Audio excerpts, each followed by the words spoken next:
My guest this week embodies the essence of living the dream and breaking stereotypes. He's an actor, an athlete, entrepreneur, and a mental health advocate, and he's rewriting the playbook of life, turning every passion into an achievement. Mohamed Mostafa, the first Emirati actor to star in an Apple TV series. He's received immense critical acclaim for his roles in Hijack and Abu Dhabi TV's Khattaf. He's also the first Emirati yoga instructor in Dubai. So we'll talk about his unique approach to holistic healing and mental health in men. He's a man of many talents with whom I share an interesting past connection. I'm Jeremy Savory. Welcome to the CEO Hack, a show where we bring you the unfiltered truth behind the journeys of the most successful names in the region.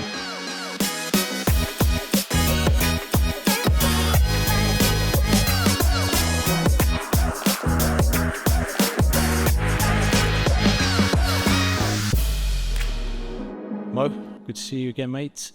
How's life? Are you enjoying the limelight with your new movie coming out? It hasn't launched yet, but I'm super excited. We worked very, very hard the past 4 months, 4.5 months, shooting between Abu Dhabi and Bangkok. And, we literally, put in our blood, sweat, and tears into this project. And I'm very excited to share it with the world. I think it's... the hard work's not going to go unnoticed. That's for sure. And was there a lot of physical conditioning to take on this role? There's about 30 fights in the show. I did about 25 or 27 of them. And there was a lot of training, a lot of choreography, a lot of stunts. I did all my own stunts, which I was very adamant on because I've always been an athlete all my life. So it's like something I love to do. And it was. But again, I love training, and I love, the storyline is about a fighter, so fighting training as well. I love Muay Thai. I used to do jiu-jitsu when I was much younger, and I'm acting, which is I was just like passion on top of passion on top of passion. So as hard as the work was, I enjoyed every second, and I'll do it 100 times over. You've done acting before, so like here and there, smaller stuff, but in the last 6 months, now everybody knows who you are. Your pictures on billboards. I'm watching you, like a guy I know from playing football, suddenly on like Apple TV. How does that feel? Is it sunken in? It has. It's sunk in the sense where I feel very blessed and grateful that I, got up and took that opportunity. Some people would think about that idea and say, probably not. So I'm grateful that I decided to go and do it and managed to execute. And then it's just like, when these things happen, it's like a snowball effect. You kind of, or ride the momentum, the wave. Just have to ride that wave, and then when the next one comes, kind of like keep pushing or knocking on those doors. And that's when Khattaf came along. Actually, it's funny you're mentioning the billboards. I was with my friend on Sheikh Zayed Road the other day, and we saw the billboard. And it was the first time I saw the billboard, like face to face, other than photographs on the phone. And we all laughed and pointed at it and everything, and I told him, like, by the way, it's the first time I actually see it. And he's like, his name's Ed, very, very close friend of mine. I said, well, I'm glad you were here. Like, we saw it together. And he's like, then he stayed quiet for a while, and he turned around and he's like, do you remember after you shot Hijack, which was my last job, the Apple TV one you're mentioning? He's like, do you remember after you posted that, you finished that project, you said that one day you're going to be on these billboards for acting on another project? And I actually I have zero recollection of saying that. But the fact that I did say that and it happened really like made me realize, if you really believe in it, you put it out there, you say it, you kind of like have to say it out loud and then just keep progressing towards it, and anything is possible. Yeah, exactly. I think throughout this talk, I'll add a few more things that... Well, that's what I'm going to talk about, because let's just start with you've done a lot of different things. And whenever you put your mind to it, you've usually, done pretty well by doing it. But it all started really with football, and that's how we know each other. It's like, when I met you, all I knew was a really, really, really, really good goalkeeper. And I was like, this guy is amazing. And then I was like, where are you from? And he's like, I'm Emirati. I was like, okay. And I just moved here, so I didn't know too much about Emirati culture. I think you're probably the first Emirati I've met out of, a business context. And, obviously, sometimes you wear a dish dash, sometimes you didn't. But I was really curious about you always from the beginning that, you guys do play football and you do can get really, really, really good at it. But you got so good at it that you started to go for trials in the UK. Yeah, I mean, before we move forward, you were also a really, really, really, really good player. We had a good team. Yeah, we did. It does help. But yeah, I mean, I was playing in Al Wasl from a young age.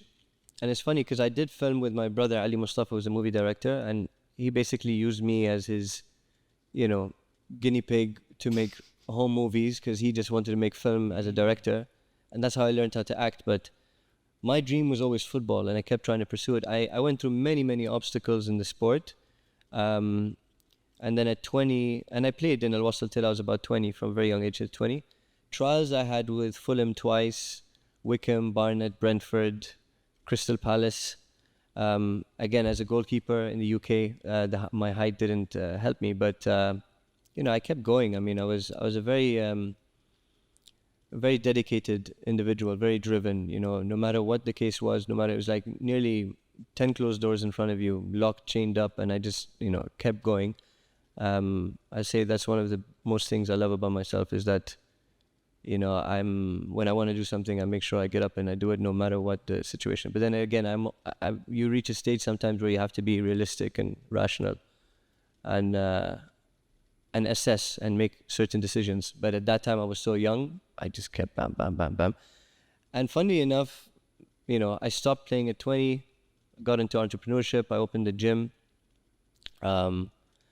And then I did a few movies in between, studied in London. And then all of a sudden at like 27, I decided I wanted to play again. And yeah, then I ended up signing my first professional contract with Al Ain Football Club and played for a short period with the first team. Fractured my head for the third time, so I decided no more football. And then acting became a new thing. But obviously there's a bunch of other things that's also going on. So you played professional football in the UAE? In the UAE, yeah, for Al Ain. Yeah. And then seasons? my whole youth was Al Wasl Club. Yeah. I played very, very small, periods in the Ryman League, Met Police, and I played with a few other teams in like semi-pro level in the UK. That's just when I was studying. I wanted to play in a team. Yeah. I wasn't chasing it as serious at that time. Yeah, and everyone was always looking for a goalkeeper. Everyone wants a goalkeeper, yeah, and I'm the only one raising my hand to be the goalkeeper. Yeah, so that's exactly. And then after that, so basically you go to the UK because a lot of your life is also very UK exposed as well. I mean, your mum was born in Putney. I know Putney very well. Was it always interesting, because you'd see things from two different ways? A lot of UK, many years ago, a decade and a half ago, Dubai, and then you have people in Dubai that they would look at the UK differently, but you had exposure from both. I mean, what was that like? I mean, yeah, I guess, being half, you get the best of both worlds. I think, being so young, growing up, going to London. So I went to London every summer. We have a property by Windsor. And so I'd be in that, go to London every summer. But I feel like I was quite young to really notice the differences. When I look back now, I start to realize like even how proud I am of being from Dubai, because like I remember growing up going to Manchester United soccer school in Denston College up in Manchester, and all the camps and trainings and trials that I went through. A lot of people, you say you're from Dubai, they don't even know like where that is, and I was shocked at the time, but I wasn't, too shocked about it. It was weird that it didn't really, strike me. But today, literally everywhere you go, I mean, you say Dubai. Sometimes I try and educate people, and I don't say Dubai. I say I'm from the UAE, and then they go, Dubai, Dubai, and then it's like conversations start. So the UAE, Dubai is a city in the UAE, but there's a whole country you need to know about, because 7 beautiful cities, amazing people. And it's important for them to know that as well. Yeah. And I'm actually from Dubai, so as proud as I am of it and its growth. But I think it's important to. You always want to educate, right? So if somebody already knows what Dubai is, you say the UAE, then you kind of tell them there's 7 cities, there's Abu Dhabi, there's this, there's that, and then they're like, oh, some people think Dubai is even never mind. Yeah. No, I know. Sometimes it gets a bit, now, right? I mean, with the football, after you finished with the Al Ain, how was that, knowing that something that was your first passion in life and being such a determined person? That determination, by the way, you can tell how it impacts, like your determinism in everything, determination in everything has helped you in in everything you've applied yourself. But at a young age, how did you handle the fact that it's like what you always dreamed to be was not going to happen? I mean, at the time I wasn't that young when I fully decided to stop, because I stopped for a while, and so I stopped at 20, 21 in Al Wasl. Then I went to uni, lived in London, and then I arrived at 27, 28, signed my first professional contract in the first team. Also performed very well, but there's certain things that happen in the game, and it's just out of your reach. And I think I was at a stage of my life where I just had to learn to let go and accept and move on, and take what I learned from the sport, which is a lot. It's given me a lot of value as a character in my journey. And I think I was ready to, of course it put me down a bit, but I just thought, I can adapt to things quite easy. And I thought, it's okay. I'm sure there's going to be something else that I'll find that I love equally, if not more. And honestly, being on set, I always say, like, what could I find? Like football, being on the pitch made me feel like I was in my element. So once I stopped, I was like, what else could I do that makes me feel similar to that?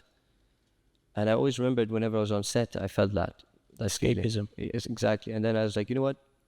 Spoke to my agency in the UK, Creative Screen Management by Camilla Story, and I re-signed with them. And then the first job that came in was Hijack, and then that happened. And then I realized later down the line that I actually enjoyed doing this more than I did playing football.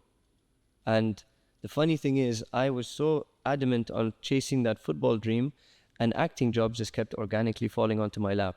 And I would do them and do them well, and then they would keep coming back, And I'm like, and I never actually gave it I was very stubborn in that approach of football and football only. But again, everything happens for a reason, and I'm glad the timing is now, and I'm very fortunate for everything that's going on there now. Now you're doing press junkets with Esquire, national newspapers. It's interesting times. Super exciting times. But also, like the gym that you set up when you were 20, that's still operational though, right? No, I closed it actually. I closed it. Yeah, I closed it after 4 years. Which one was that? It was called the Burn Room. Oh, the Burn Room. Yeah. It was a cool concept. Basically, we had no machines, and it was all functional training. And we had no mirrors in the gym. Even in the toilet, in the restroom, the mirror was just a square, so you can just see your from your neck above. And the idea was to try to clear vanity from fitness, and for you to come in with the right intention to be strong, fit, and healthy, and the rest will show. And machines is, we didn't need machines.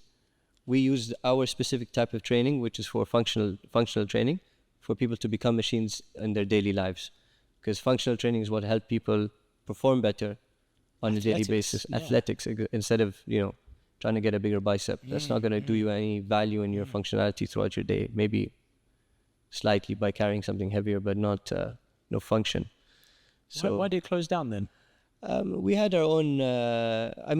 I'd say I was quite young at the time, and I made my mistakes in it. But also, I think I guess I made my mistakes, and there was also issues with the landlord and things like that. So usual stuff that comes across, yeah. Which again, I think had I had that gym today, it would be a completely different situation, because it was an amazing gym. But what a lesson it was, and this like where I am today, the Burn Room was part of how I've reached where I am. All of these experiences that I've went and chased and then failed at, kind of like molded me to be where I'm at right now. So thank God for that. Yeah, all these things played the chapter in the story. 100%. I like the concept. Very interesting concept. Your family, you have a family office, so you have a lot of diversified investments, a private office being one of them, and it's your 100-year centenary anniversary this year. So how big a deal is that to you, having that tradition and having to uphold that tradition? I think everyone would dream to have a family office, but it takes time to get to that level. It takes patience, and also you have to ride through the rough times as well. But is that something that makes you more conscious of your legacy? I mean, 100%. We were always reminded, of, where we come from growing up. I think it's only until you get older you start to wake up a bit and realize the value of it. And I actually have always wanted to work in the family business, but, I think timing was off perhaps, and I think it ended up being much better timing for me now, which I've been with them now for a year, just over a year. And yeah, I mean, I've had my fair share of experiences. For example, I worked in private equity VC for a Scandinavian family office focusing on technology investments in London, Mayfair. I opened my gym. I still to date also have this business which does digital transformation and IT services. Basically help startups or companies digitally transform, get online, and if they're already online, how can we improve their strategy, tools, marketing, how can we scale for them for an affordable price? The reason why I opened Versatile Synergy was I realized, a lot of the agencies here charge an arm and a leg, and they, play very heavy with their margins. And I feel that it's just unfair to do that. You want to build a relationship in business with someone and make it a long-term thing. If I just charge you, crazy amounts because people are paying it, but it's there's no justification to the amounts that they charge. So I kind of wanted to come in, deliver a solid service for an affordable price and build that business relationship along the way, because tech services are always needed and technology is always changing and improving, and people are going to have to embrace that next level or upgrade of technology for their business, and we can always be there to be their helping hand. The company is called Versatile Synergy. So yeah, I had that now for 4 years. Nice. And then back to your movie that's coming out. So you're the first Emirati action star in an international series and an international movie, but you're also the first yoga instructor in Dubai as well, if I'm not mistaken. Yeah. You like to be the first, right? Yeah, I mean, the yoga is another story actually. So I actually, to date, I actually taught a class this morning, 7 a.m. So it's Mondays and Thursdays, 7 a.m. Anyway, yoga, so being the first or the second or the third, in my eyes, it's not very important. It's more so that I'm doing something that's impacting others in a positive way. And if I'm the last person to do it, great. If I'm the first person to do it, so long as somebody gets influenced and follows me in this journey and decides to do what they want to do, you don't have to become a yoga teacher or an actor, but whatever you decide to do that makes you happy and peaceful, and if it helps others in life, go ahead and do it. And yoga started because actually it was post football. It wasn't because of football, but I went through certain experiences in my life throughout my 20s. I think I was living a blindless life in certain areas, and yeah, I kind of fell into my own hole that I did to myself. And instead of looking inwards and figuring out how I can fine tune or tweak my mental state to pull out of this hole and become a better version of myself, I was always pointing outwards and pointing fingers. And then once I started practicing yoga, it helped me understand a lot more about the self. It really pushed like a restart button for me. It even got me closer to my faith. Not that yoga is a religion or anything, but when you get closer to yourself, you're then open to get closer to anything else. So I'm very grateful for that.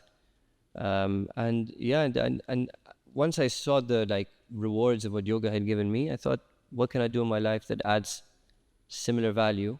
Just like I asked myself about being in the element, I'd said acting. Here I was like, what can I do in my life that adds value similarly the way yoga had added value to my life for others? And the only answer was to learn how to teach. So I had one of the best experiences of my life. I went by myself for the first time in Asia to Koh Phangan, Thailand. I was in the island for 2 months, made family there, and it was an insane experience. Started doing Muay Thai there as well. So yeah, that was another experience. It was one of the, kind of like catalysts for my growth in my life. I think it was a beautiful chapter for me to go through. And I'm so happy. I highly recommend anyone, even if you don't want to teach yoga, just do the retreat, do the teacher training, do it alone, go somewhere, like Costa Rica or Bali or Thailand, and just experience being, away, disconnected and focusing on you. So for you, it was something that got you back on the straight and narrow after a lot of, I would say, angst and troubled times because of the way that things were going in UK or football or just not, because probably you're so ambitious or driven that you're just not reaching objectives. And so, but this was a way for you to basically just block out all the noise and then feel calm within and then and manage yourself. Do you think that you talking about it will help other people to be conscious of mental health for specifically young male Arab men in today's society? I mean, 100%. I mean, like, I also wanted to teach because I wanted to change the narrative, that yoga is a religion or it's frowned upon or it's only for women or men can't speak up about whatever their issues are. I mean, why not? But unfortunately, some societies have that, mentality. So I kind of wanted to change that conversation, and, for sure, yoga definitely helped. And it's funny, the way I teach my classes are quite different. So because yoga was a big part of my journey in my life, so when I started teaching my classes, I wanted to do it quite differently. I was like, what am I going to name my class? I didn't want to do like stretch flow, core flow, Ashtanga. I want to do something very unique. So I decided to call it the journey flow, because we're all on our own journeys in life. Yourself, me, everyone here in this room, we're all on our own journeys. But as people, we all have similar qualities we need to work on a daily basis to live a more content, happy life. Being more forgiving, more present, more self-loving, more grateful. These are things we share, but we're on our own journeys. So what I do is every practice is based off one of these themes. So this morning was on truth, a poem on truth. So I write, and I love writing, and I always loved writing when I was much younger, but I never had a platform to use it. Now I have with yoga teaching. So I write poems on each of the qualities that we share, and then we do our guided meditation, go through the journey flow. Deep house comes in, fast-paced, hot room, cool down, back to like Shavasana, soft music. Poem delivers, you're in Shavasana, you absorb it, relax, wake up, breath work, Salam alaikum. I literally say that also. I say, thank you for coming to the journey flow. My name is Mohamed Mostafa. Salam alaikum. And then you have everyone go, alaikum salam. Like a namaste, Yeah. But yeah, it's an amazing, I love doing it. It's just a side thing I do because it's part of my life, and I'd love to just share it with people, I took up yoga not too long ago. Not so much for spiritual, but more kind of just the older you get, you start falling apart, right? But I do notice that it's not like other sports. I mean, I think it's because of how brave you were going into those challenges. Yeah, I'm in bits now. Never thought twice. Yeah, any tackle. Well, and I'm in goal. I'm thank God he's here. Yeah, I'm still walk just about. But I would do it and then just feel like it's not strenuous, but you feel very different mentally, because your brain doesn't get drained as you would in anything else. Your body doesn't get drained. It actually, I find it sometimes a little bit different. It's just like you feel more stimulated, mentally stimulated, physically stimulated. So I think a lot of people are buying into that as well. They're realizing that those stigmas attached to certain sports are now getting changed now these days. So you keep doing the yoga regularly. You've got the acting going on. What do you see? What do you see next? You mentioned you keep talking about chapters. You try everything. You push yourself to become really good at it. What do you see as the next chapter? I mean, Khattaf is coming out on the 26th, so that's on Tuesday. And I kind of just want to enjoy it. I do believe it's. People are going to like it, and it's quality content, quality work. We had an amazing team from top to bottom. Everyone was so amazing. We gelled and glued so well. So my end goal for the acting side is to continue to do what I love, because that's all I've wanted to do in my life, and I always did do what I love. So to continue to do what I love, which is making film, to show the world what we are capable of, that we have the quality to be able to do international content, and we have the talent in this region. So, globally, if they're making big productions, they should look down here for talent, for etc., whatever it is that they're looking for. We have it, and we're capable of doing it. So representing the UAE while doing this. Also being, kind of like I don't know, like a small percentage of hope or any sort of influence for people that have a similar dream to me, or even doesn't have to be a similar dream, just a dream in general, to realize, because there's not much of an industry here now in the UAE as a film industry, but we decide to get up and go and do something, and I managed to do the Hijack job and be in Khattaf and hopefully many more. And if I can do it, anyone can. It's literally just a decision in your head to get up and do it. And Hijack was a good movie, by the way. Hijack was fun. I really like, when I watched you in it for the first time, I was pretty impressed because, I didn't know that you'd done any acting before, but all I knew that it was a, I don't think anyone could name any Emirati actor in any movie, and everyone associates the UAE and Emirates or Dubai with, the usual things that they would associate with. So to see that basically you can play football to a very high level in the UK, that you can star in movies, we're all people at the end of the day. But yeah, I have to admit, like, I'm pretty fussy about movies and TV series, and it was good. And now you can see that because they just started a second series. Yeah. But without giving too much away, you won't be able to. But, exactly. What's you obviously done lots of different things, and you seem to be like 1 minute going, to London, next minute in some like Muay Thai camp in Thailand, and what's the craziest thing that's ever happened to you? Like a moment where you thought, did this really happen? God, there's so many. There's too many.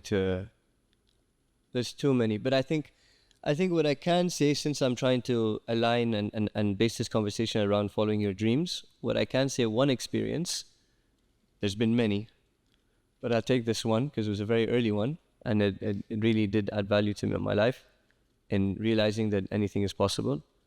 Is that I'm a Chelsea fan. I've always been a Chelsea fan before the money, and still a Chelsea fan to date. I don't follow as much as I used to, but I have been and always will be. Anyway, we have to prove our loyalty to our club, right? Yeah, you can't change. Exactly. Anyway, so I had posters all over my room, Chelsea, all the players and everything. And Damien Duff was one of the posters that I had. We also have a property in Ireland. I grew up in Ireland and we did farming there and stuff. And we have a very, very close connection to Ireland by Dingle. And so, we have a connection to Irish people. So Damien Duff's on my wall. And then I go to Fulham on trial. And, Damien Duff moved from Chelsea to Fulham. And I remember when we had, when it was break time, first team, reserve team, youth team all eat in the same area. I remember standing in the line and hearing an Irish guy behind me, and I come out, I turn around and I see it's Damien Duff wearing the same kit as me. We're all Fulham, top to bottom. And I felt like this was so surreal, So out of respect, and this is what we do in our own culture, we like if there's someone older or someone you respect, you let them go forward, right? So I walked out the line to let the guy pass, and he smacked me on the head. And then I went back, holding my tray, thinking, I'm actually like standing behind the guy that's on my wall and we're in the same club right now. Even though I didn't sign, but it was just like knowing that I could have managed to have gotten there shows that anything is possible. And there's many other things happen in life that are similar, but yeah. I did expect you to say that. Yeah. But okay, so that was a weird moment. What would you say has been your lowest low and your highest high?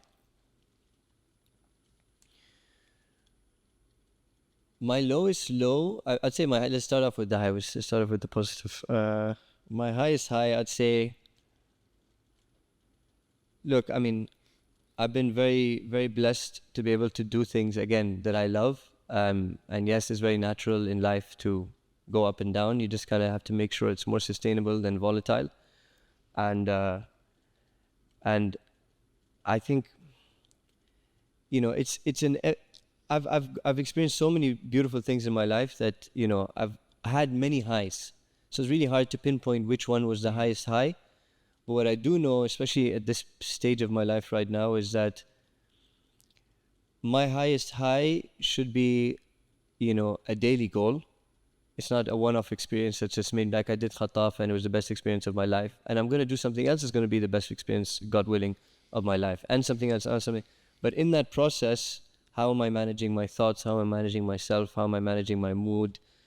and how am I managing my lows, you know, and am I practicing,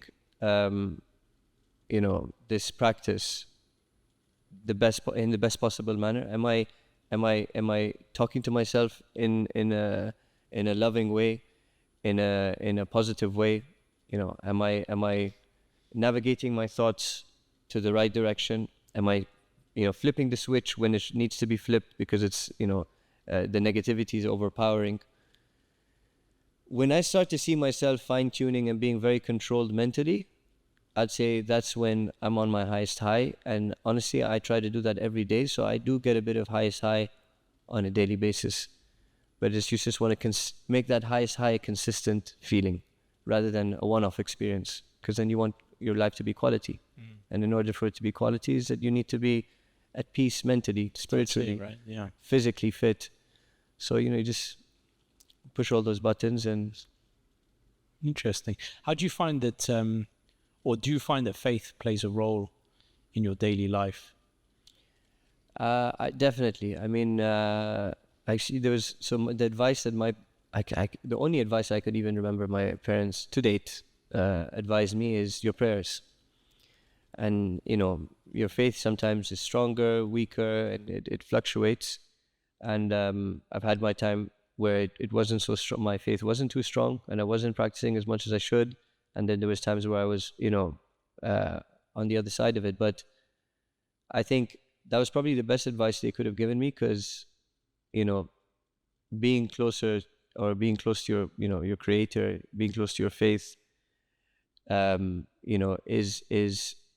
is by far the most important bond that you want to work on. But again, if you can manage to be close to your faith, that means you're also doing a really good job at being close to yourself, because you can only be close to anything if you're close to yourself, if you understand, your behavior, your life, your thought process, your this, your that, because anybody can, flip things to the negative.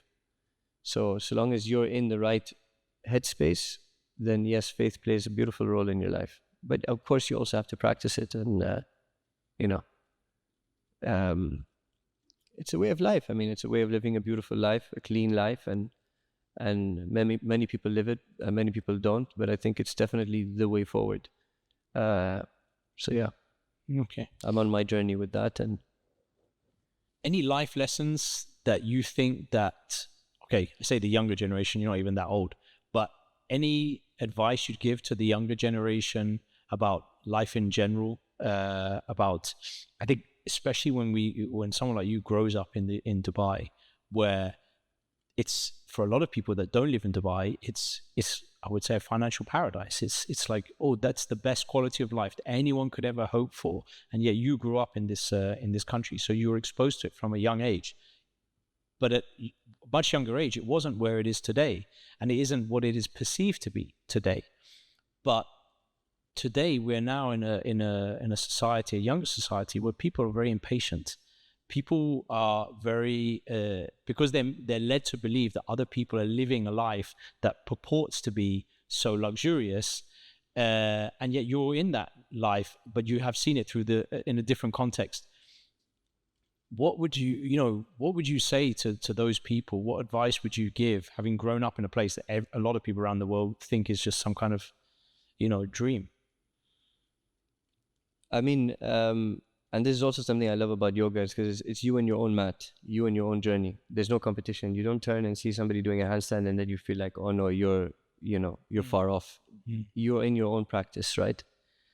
Similarly, like how in life people, always chase for the grass to be greener on the other side, and the grass is green where you water it, right? And you kind of also have to be aware that the timing of your life is different to the timing of others, and love that garden that you're creating. And even if it takes more time, be patient with it, be gentle with it. And when I say be gentle with it, meaning be gentle with yourself, your thoughts, the way you talk to yourself, because when you have that impatience and you're trying to, get somewhere because someone else is somewhere, then you're doing it all wrong. Your intention, your motive is starting from start in the wrong way. Everything has to be very genuine, it's like, and it doesn't, life is not a competition, you compete with yourself and that's it. You're not competing with anyone on your right or left.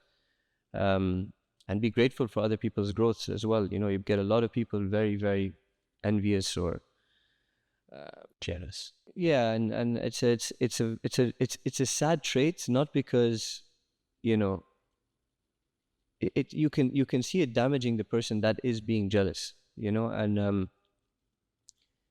yeah, I mean it's so much it's so much more refreshing and so much lighter when you actually watch a person go, congratulations, I'm really happy for you, rather than go, and then they have that, you feel that, and again, you can't fake energy. And unfortunately, people haven't reached that point, but I mean, it's just going back to basics and just doing good is always going to be better than doing anything that your gut feels is bad. If you feel that, just don't do it. Just avoid it. Don't build that energy on top of your soul, because later down the line, it will bite you in the back. So basically, you don't have any regrets, right? Because you understand that this is all part of a journey. Things happen for a reason. I mean, I'd say if we're going to talk about regrets, my regret is that there was a period in my life where I lived a, very unaware life, or unaware. I was, pacing through life, unaware of certain things, and not understanding myself well enough, and behaviors, etc., etc. And I'm in a very good place right now, but my biggest regret would be to go back to that place. But I don't see myself ever going back there. So I feel like it's with the intention that I have on a daily basis, with the way my thoughts process these days. I'm very happy where I am, and obviously there's always room for improvement, but I don't ever see myself being there again. But I just think if anyone does feel like that, they should just try and be a bit more self-aware. This is a subject that's not even taught like in school. Like, it's a subject that I would love. I was actually in discussion with a few people about this, to try and get yoga and mindfulness and self-awareness classes to the syllabus in schools here. I'm still working on it, and we'll see. Well, hopefully, there's never been a better time than hopefully now. there might be good news this time, or no, September, this upcoming September. So maybe it's coming academic year. Yeah. Maybe. Yeah. No, I think it'd be good, and I don't think there's a better time for this type of thing to be considered. Yeah, and I'm very, very proud that I might be a part of making that happen. So yes. So is that when you're happiest? Is that yoga or Chelsea scoring a goal? When are you happiest? I don't even know when Chelsea scores it. Yeah, I'm a Chelsea fan. It's where I feel like I'm adding value, to be honest, whether that be to myself or to others. I'm working my family business. I'm adding value to myself because I'm learning every day, but I'm also, giving my time and effort to add value to the family, which is, by far such an important thing to do, and a beautiful thing to wake up to do on a daily basis. I follow my dream, which is acting, and also adding value to the industry here and the country that I'm so proud to be from. And, I just want to represent it in anything that I do. So that's the other. Yoga teaching, of course, there's added value there. You're helping people, get fitter, be more healthy, mentally, spiritually, physically. And then I also practice with them. So I share that, and I do that for myself as well. So it's like, I don't believe in this whole yoga master or whatever. Like, I'm teaching you just because I've been chosen to be the teacher, but we're all on our own practice, our own journeys on this mat. But we're sharing a practice together for 1 hour because we want to, better ourselves. And it's a beautiful thing when you sit there and with that mindset. But the poetry for me is, I love writing it, and I'm actually in the process also of doing a coffee table book of poems called Your Journey's Flow. So we'll see. When I'm juggling a few things right now, the book is not on highest priority, but hopefully you guys will see it soon. Talking of which, what book do you recommend? What book has had a big impact on you, on your way of thinking? So I'm not the biggest reader. I normally listen to like podcasts and things, but I remember one book that really did, you know, allow me to achieve what I was trying to achieve was, although I'm not the biggest fan, I respect what he's done as an athlete. But there was this documentary of Conor McGregor, of from rags to riches, basically, when he started from nothing and became super successful. He, in his documentary, mentioned a book called by Paulo Coelho, I believe, called The Key to Living the Law of Attraction. And I remembered when I was in London and decided I wanted to play football again, that's all I read, and everything I read in that was all I did. So my life became football. Like even when I was going to sleep, I had Al Wasl, Al Ain, and Al Ahli, three clubs that I wanted to be in. I ended up being in Al Ain, but every night I'd just go on YouTube, play it, and like fall asleep watching to it, to waking up to listening to it, to training, to like it became an addiction until I got it, and I ended up getting it, and it's an amazing experience. I mean, we did our preseason in Dinamo Zagreb. We trained in there. The Dinamo Zagreb first team bus was picking us up. When I reached there and I played in the first team and I played at that level after not playing football for 5-6 years and still, at times, I'm playing very well. At times, equally with people that have been playing for the past 15 years every day. It made me realize that, I'm capable. I've done it. And after these injuries and a few things that I was going through at the club, I decided, I'm in my late 20s, there's a time limit here with this career. So the logical decision, even though a lot of people tell me you should not have stopped, and I think also if I didn't, I probably would have, grown in it, but I'm so glad I did, because I opened a brand new door to my life, and I'm happier doing this at this stage and time of my life. So, Well, I definitely enjoyed playing in the same team as you for a few seasons. Yeah, likewise. A lot of fun.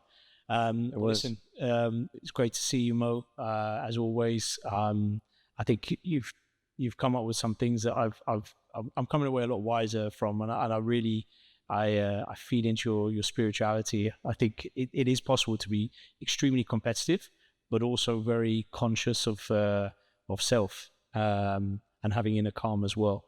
So I thank you for your time, for coming in. Thank you for having me. The movie when it comes out. Such a pleasure. I'm going to watch the movie, and I know you're going to be. I'm really excited about it. Khattaf, ADTV Now platform, and it'll be out on Abu Dhabi TV as well, 11 p.m.